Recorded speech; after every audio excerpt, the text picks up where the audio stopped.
Yes, halo semua, welcome back at RF Channel on YouTube. Masih bersama dengan Ryan Filbert dan berkolaborasi dengan Okta.id. Kita sudah kembali pada hari Senin. Sesuai dengan janji saya, pada beberapa seri, mulai dari 3 seri yang lalu, kita berbicara mengenai robot atau yang biasa orang kenal sebagai expert advisor. Dan saya juga mengundang salah satu tim dan partner saya, namanya adalah Mas Adi Prasetya, di mana beliau memang sudah menekuni penggunaan expert advisor atau robot selama beberapa waktu terakhir dan memberikan suatu hasil yang menarik dan memberikan suatu riset yang juga bisa kita pelajari bersama-sama. Jadi buat Anda yang selama ini atau saat ini tengah mendapatkan suatu promo mengenai robot, kinerja robot yang begitu hebat, dan ada beberapa hal yang mungkin masih tidak sreg di hati Anda, di channel ini bersama dengan RF Channel dan Okta.id kita membicarakan bagaimana caranya memilih, lalu menganalisa, dan bahkan bisa sampai dengan membuat robot trading system Anda sendiri. Tujuannya apa? Seperti pada video sebelumnya, kita berbicara bahwa tentunya robot itu bagus untuk bisa menggantikan peran serta kita kalau kita sudah paham dan kita tahu bagaimana cara memfilternya. Nah, di hari ini kita berbicara bersama dengan Adi Prasetya. Halo, Om Adi. Halo, Pak. Yes, oke. Thank you sudah bisa hadir di sini. Kita pada hari ini punya satu topik yang kita mau bahas, namanya adalah mechanical trading system. Mechanical trading system. Itu robot juga, expert advisor juga, atau apa? Ada varian baru atau varian lama nih, pengen tahu, dapat penjelasan gitu dong, Di. Bukan. Sebenarnya trading system bagi saya dibagi dua. Satu tuh mechanical, satu tuh biasa orang sebut discretionary. Bedanya tuh apa? Kalau misalnya mechanical trading system, itu parameternya tuh jelas. Maksudnya saya sama Pak Ryan, kalau ngelihat suatu chart, itu sama analisanya. Sama. Cara ngelihatnya tuh sama. Gara-gara pakai sebuah indikator yang paten. Nah, kalau kita ngomong discretionary trading system, itu biasanya misalnya candlestick pattern. Nah, gini contohnya candlestick pattern. Saya bisa ngelihat double top, Bapak bisa ngelihat cup and handle. Contohnya langsung aja kita lihat ke chart misalnya. Kalau kita ngomong discretionary, itu tuh nggak ada patokan yang clear. Jadi antara setiap orang bisa beda. Contohnya kita lihat nih. Contohnya itu di chart. Misalnya di chart ini ya. Nih, kalau kita ngomong discretionary, misalnya orang-orang pakai chart pattern misalnya. Nah, misalnya ini aja. Nih, ini ada yang ini persepsi orang bisa beda-beda nih. Ada yang bisa bilang, oh ini rectangle, ya. Ini rectangle, ini di sini. Ada yang bisa bilang juga, ini double top, double bottom. Double bottom, Ada juga yang bilang, bisa, oh ini cup and handle. Nih, cup and hand. Nah, di sini saya mulai nggak paham nih. Nah, ya kan. Ini cupnya nggak cup banget gitu ya. Oke, siap. Kayak gitu. Ada juga misalnya di sini. Ini ada yang bilang rounding bottom. Ada juga yang bisa bilang ini apa tuh flag.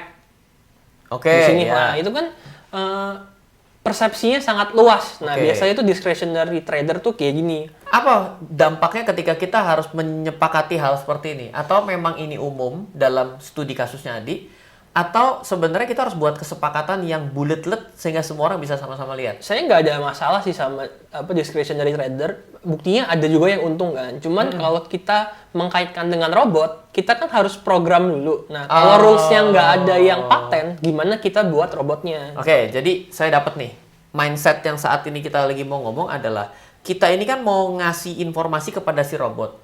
Di mana robot ini boleh dibilang dumb. Dumb tuh bodoh. Artinya kita perlu kasih suatu informasi yang sangat spesifik. Iya. Agar dia tidak salah mempersepsikan. Iya, betul. Betul ya? Dan discretionary ini tidak bisa dilakukan. Ya, istilahnya siapa yang bisa ngeprogram sesuatu hal yang ya sampai sekarang ini belum bisa lah diprogram secara umum. Oke, berarti mechanical trading system ini adalah generasi awal sebelum artificial intelligence. Bener nggak sih? Dalam saat ini kalau kita mau pakai robot, kita secara nggak langsung harus pakai mechanical trading system supaya bisa dibuat robotnya. Berarti sampai hari ini AI dalam EA belum ada? Atau Adi tidak tahu? Saya nggak tahu deh kalau ada yang bisa pakai discretionary untuk dibikin EA-nya gitu. Walaupun misalnya ada yang pakai diagonal, itu pun harus didefinisikan, harus jelas-jelas banget supaya bisa dibuat masuk ke robotnya. Ini intermezzo ya, Di. Karena kebetulan saya juga belajar mengenai Python juga gitu ya. Jadi sebenarnya akibat daripada big data pada saat ini, kita justru melatih robot itu mengambil keputusan sendiri pada AI sehingga dia belajar. Sehingga kita cuma bisa kasih tahu, parameter tuh ini, dan ini. Ibaratnya 3 parameter. Dan itu adalah keran, ibarat kayak keran air ya. Nah, apa maksud daripada keran air itu? Keran air itu adalah si robot itu memberikan suatu keputusan bahwa keran air mana yang mau dibuka lebih besar dan yang lain akan dikecilkan. Itulah sudut pandang dari AI yang hari ini bekerja. Iya. Jadi sebelum kita belajar ke sana dan tentunya akan menjadi lebih bingung, tentunya yang namanya mechanical ini menjadi sesuatu yang lebih mudah untuk kita pelajari bersama-sama karena kita mulai dari yang basic. Oke, mari kita lanjutkan. Iya, kayak pokoknya kalau kita pakai mechanical lebih jelas untuk bisa ngelihat suatu hal nih sama gitu. Sama. Terus kalau untuk machine learning kayak yang dibilang Python tadi di MetaTrader 4 tuh belum bisa. Jadi kita kalau backtest di MT4 itu belum sampai ke sana. Aha, berarti kalau gitu ada satu pesan dong. Banyak loh hari ini yang menjual robot yang mengatakan kecerdasan buatan, artificial intelligence, tapi jalannya di MT4. Berarti nggak bisa dong. Kalau backtestnya di MT4 sejauh yang saya tahu belum bisa. Belum bisa machine learning kayak yang Bapak bilang seperti di Python. Berarti yang mereka jualan Saya nggak tahu. Menjebak sekali. kita kalau suruh kasih rekomendasi nggak mau kasih ke orang. Oke, sip. Lanjut Om, silakan. Iya, nah itu kan tadi misalnya dictionary bisa setiap orang beda-beda. Kayak misalnya kita tarik diagonal, misalnya ada orang narik ke sini, ada yang narik ke sini, ada yang narik begini. Nah, ini kan bisa beda-beda. Nah, ketika kita pakai mechanical, misalnya kita pakai MA, misalnya moving average yang paling umum, paling ohir lah. Siap. Misalnya 50. Siap. Nah, ketika kita pakai indikator yang jelas kayak gini, yang paten, kita kan bisa punya kesepakatan. Kita bisa punya kesepakatan, kalau gini saya bisa backtest, saya bisa tes dulu. Gimana sih kalau saya beli cuman ketika harga di atas MA 50 gitu misalnya. Beli ketika di atas, jual ketika di bawah. Ya, misalnya. Dan spesifik bukan di D1 tapi di M15 begitu ya? Iya, kita bisa tes tuh setiap time frame kayak gimana, setiap indikator hasilnya gimana. Gimana sih gabungan dari 2 indikator, 3 indikator. Oke. Kita moving forward. Pertanyaan selanjutnya.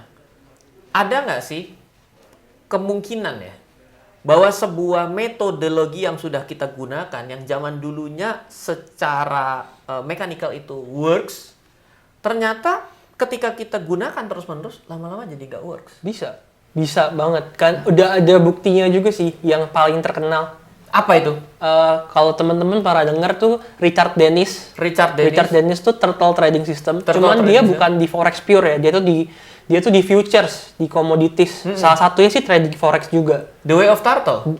Iya, Richard Dennis Turtle Program. Oke. Bukunya yang terkenal The Way of Turtle. The Way of Turtle. Buku yang terkenal. Jadi boleh dibilang ketika metode dari Turtle Trading System, The Way of Turtle itu ada dulunya jalan dan dapat dibuktikan jalan, dan itu adalah sesuatu yang bisa kita lihat bersama-sama, hari ini nggak berjalan. Iya, ada orang lain yang ngetes dengan parameter dulu dibuat dari tahun 2000 ke 2019 kalau saya nggak salah. Itu udah nggak works, tapi konsepnya nggak mati. Konsepnya nggak mati. Jadi dengan merubah parameter itu bisa menjadi works kembali. Oke, jadi kita punya kata kunci ya pada kali ini, Di. Pertama adalah yang namanya discretionary tadi. Itu adalah sebuah strategi trading, sebuah view atas chart yang muncul di layar kita.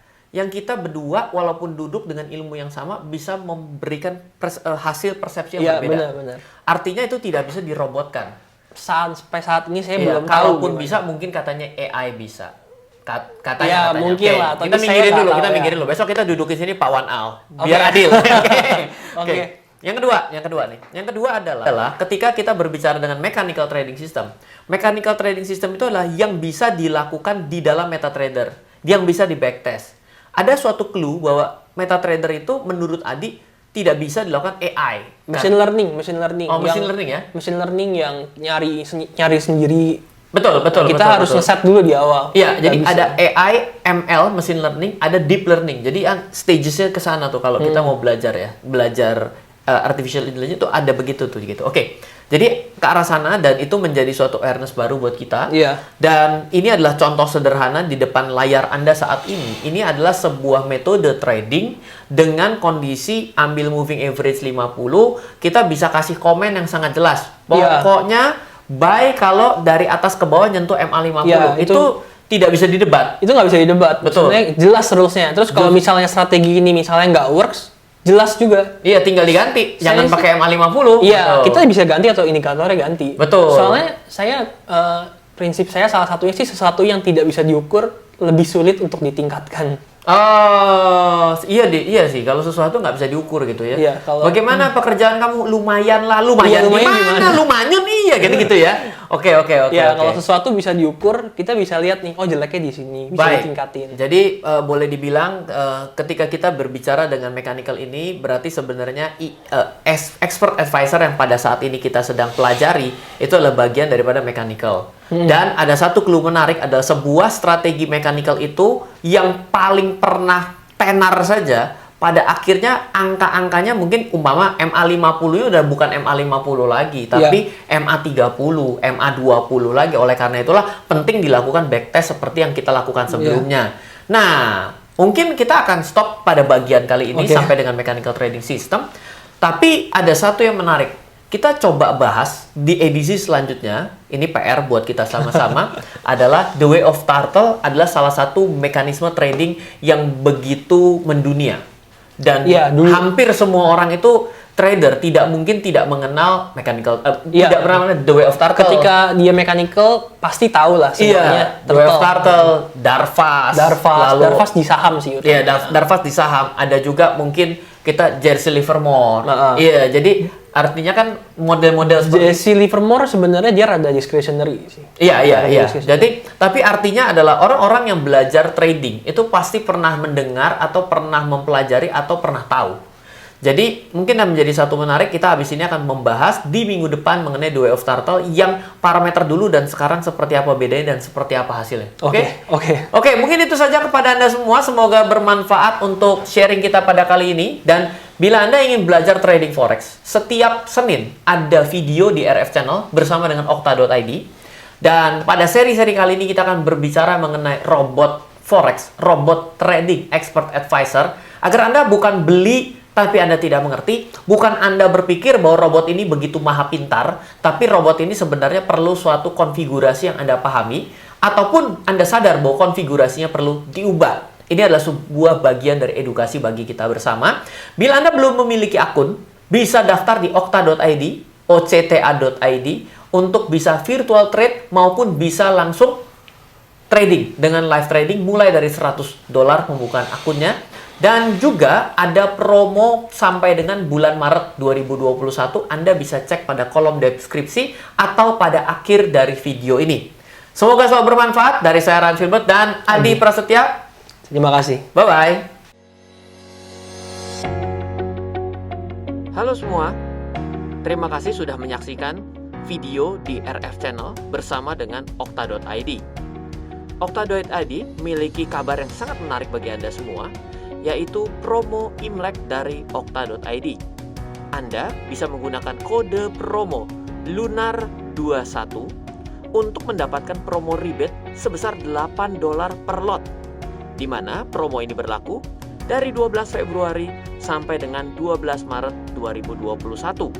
Jadi, tunggu apa lagi kepada Anda semua yang ingin memiliki akun dan bertransaksi di okta.id? Bisa sekarang juga daftar di www.okta.id. Jangan lupa gunakan kode promo LUNAR21 untuk bisa mendapatkan promo rebate sebesar $8 per satu lot. Semoga selalu bermanfaat.